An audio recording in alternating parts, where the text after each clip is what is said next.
അലഹബാദ് ഹൈക്കോടതി ജഡ്ജിയായിരുന്ന യശ്വന്ത് വർമ്മ അവസാനം രാജിവെച്ചു.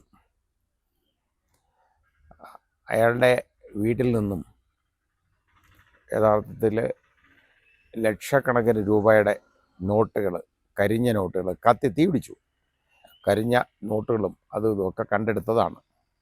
അതിനെക്കുറിച്ച് അതിൻ്റെ കണക്കൊന്നും ബോധ്യപ്പെടുത്താനൊന്നും അത് കഴിഞ്ഞില്ല. അത് ഒരു ഇൻഹൗസ് എൻക്വയറിയൊക്കെ നടത്തി സുപ്രീം കോടതി നടത്തിച്ചു. നടത്തിച്ച് 3 ജഡ്ജിമാരുടെ പാനലിൽ അവർ 2 ഹൈക്കോടതി ചീഫ് ജസ്റ്റിസുമാരും അല്ലാതെ ഒരു ജഡ്ജിയും ആയിട്ട് ഉള്ള അന്വേഷണമൊക്കെ നടത്തി കഴിഞ്ഞതിന് ശേഷം ഇയാൾ ഇത് കുറ്റക്കാരനാണെന്ന് അവർ കണ്ടു. അങ്ങനെ ഒരു റിപ്പോർട്ട് വന്നതിന് ശേഷം ഇംപീച്ച്മെൻറ്റ് നടപടികൾ ആരംഭിച്ചു. ഇംപീച്ച്മെൻ്റ് എന്നല്ലത് പുറത്താക്കൽ നടപടി എന്നാണ് നമുക്ക് പറയുന്നത്. ഇംപീച്ച്മെൻ്റ് എന്ന് പറയുന്നത് യഥാർത്ഥത്തിൽ പ്രസിഡന്റ് മാത്രമേ നമ്മുടെ ഭരണഘടനയിൽ ഇംപീച്ച്മെൻ്റ് എന്നുള്ള വാക്ക് ഉപയോഗിച്ചിട്ടുള്ളൂ. ബാക്കി ജഡ്ജി എന്നൊക്കെ പറയുന്നവരെ പുറത്താക്കുകയാണ് ചെയ്യുന്നത്. ഈ പുറത്താക്കൽ നടപടി എന്ന് പറയുമ്പോൾ അത് പാർലമെൻറ്റിൻ്റെ 2 ഹൗസിലും ഉള്ള ഭൂരിപക്ഷം വേണം. ഒരുപാട് പുറത്താക്കൽ നടപടികൾ മുമ്പുണ്ടായിട്ടുണ്ട്. ജസ്റ്റിസ് രാമസ്വാമി ഇടതാണ് അതിൽ യഥാർത്ഥത്തിൽ വോട്ടെടുപ്പ് വരെ വന്നത്. ലോക്സഭയിൽ പക്ഷേ അത് പരാജയപ്പെട്ടു. കാരണം രാമസ്വാമിക്ക് വേണ്ടി പറയാൻ ആളുണ്ടായി.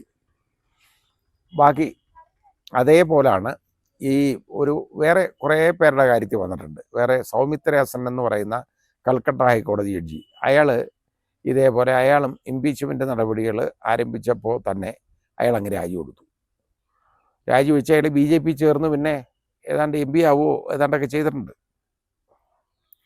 അതേപോലെ വേറെ കുറേ ആളുകൾ, ജസ്റ്റിസ് പർദിവാലയ്ക്കെതിരെ ഇതുപോലെ മുമ്പ് ഒരു നടപടി വന്നെങ്കിൽ തന്നെയും ആ ഒരു ജഡ്ജ്മെൻറ്റ് ജസ്റ്റിസ് പർദിവാല റീകോൾ ചെയ്ത് അത് കറക്റ്റ് ചെയ്തതോടുകൂടി അതിന് പ്രസക്തി ഇല്ലാതായി.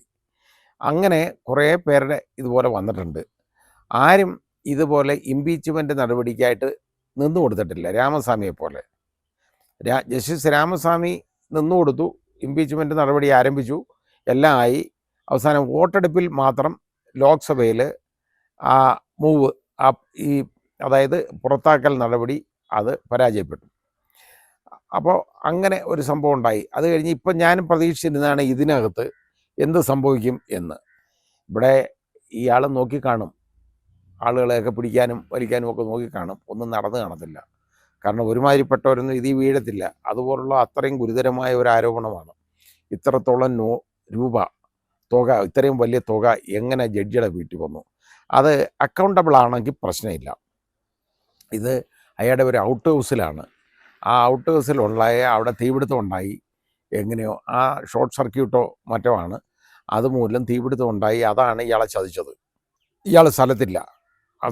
തിരിച്ചു വന്നപ്പോഴത്തേക്ക് ഇവിടെ, എന്നിട്ട് അതിൻ്റെ പിറ്റേ ദിവസം തന്നെ ഇതെല്ലാം അവിടുന്ന് തൂത്തുവാരി അയാളുടെ ഉദ്യോഗസ്ഥരെ കൊണ്ട് ഇതെല്ലാം തൂത്തുവാരി കൊണ്ട് കളയിപ്പിച്ചു. റോഡിലാണ് ഈ കരിഞ്ഞ പകുതി 500 രൂപ നോട്ടുകളൊക്കെ കിടക്കുന്നത്. ആലോചിച്ച് നോക്കിക്കോളൂ.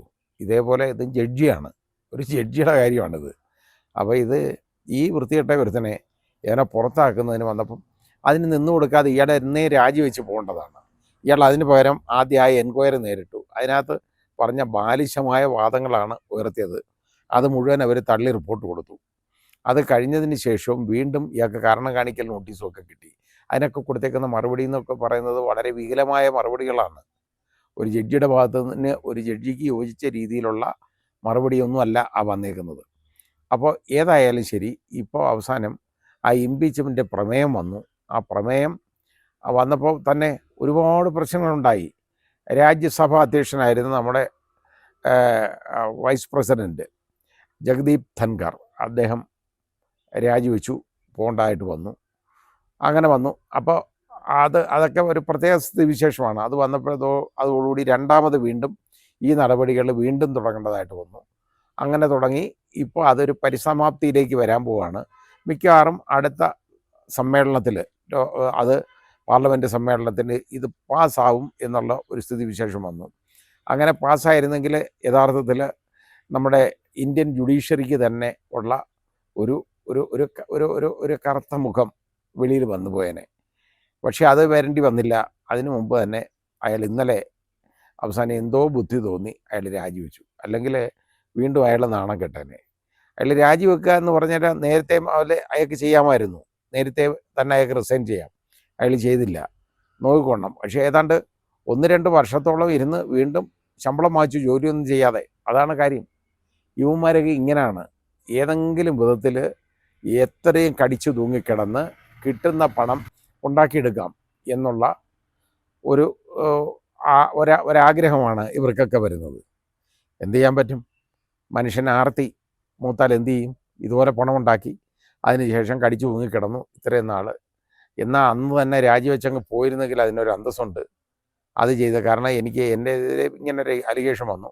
എനിക്ക് പറയാനൊന്നുമില്ല, ഇത് ഞാൻ ചെയ്തതല്ലെന്ന് അയാൾക്ക് വേണമെങ്കിൽ പറയാം വീണ്ടും. പക്ഷേ എന്ന് പറഞ്ഞിട്ടായാലും അയാൾക്ക് രാജി കൊടുക്കാമായിരുന്നു. കൊടുത്തിരുന്നെങ്കിൽ ഇത്രത്തോളം ചിലവ് വരുന്നില്ല. വീണ്ടും ഇത്രയും ധനവ്യയം നമ്മൾ നടത്തേണ്ട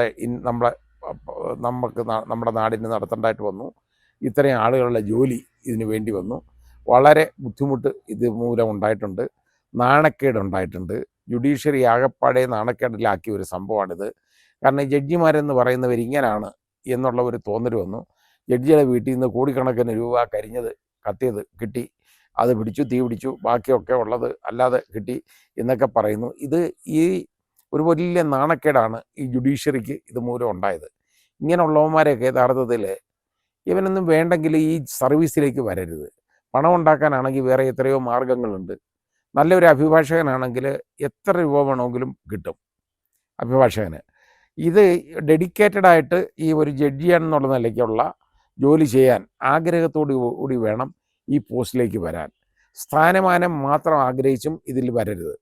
സമൂഹത്തിന് ഒരു നല്ല ഒരു രീതിയിലുള്ള ഒരു സേവനം നടത്താൻ ഉള്ള ഒരു മനസ്സോടുകൂടി വേണം ഇതിനകത്ത് വരുന്നവന്മാർ വരേണ്ടത്. അല്ലാതെ ഇതിനകത്ത് ഏതെങ്കിലും വിധത്തിൽ വന്ന് കയറി വലിഞ്ഞു കയറി കണ്ടവൻ്റെ ഇന്നൊക്കെ പൈസയും വാങ്ങിച്ച് കാശും വാങ്ങിച്ച് കിടക്കുക. പിന്നെ അതും കഴിഞ്ഞ് വിരമിച്ച് മരിക്കുന്നത് വരെ ഏതെങ്കിലും ഓരോ പോസ്റ്റിലും വീണ്ടും പൊതുജനങ്ങളുടെ ചിലവിൽ കഴിയുക, എല്ലാ പാരഫെർണലിയും ഉപയോഗിക്കുക.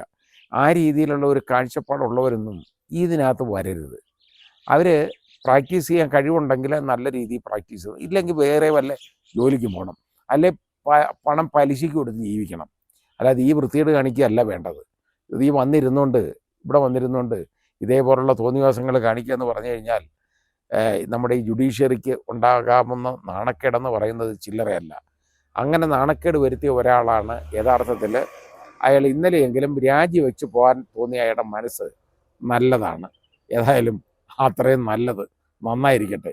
ഇത് ഇനിയുള്ളവന്മാർക്കൊക്കെ ഒരു പാഠമായിരിക്കട്ടെ.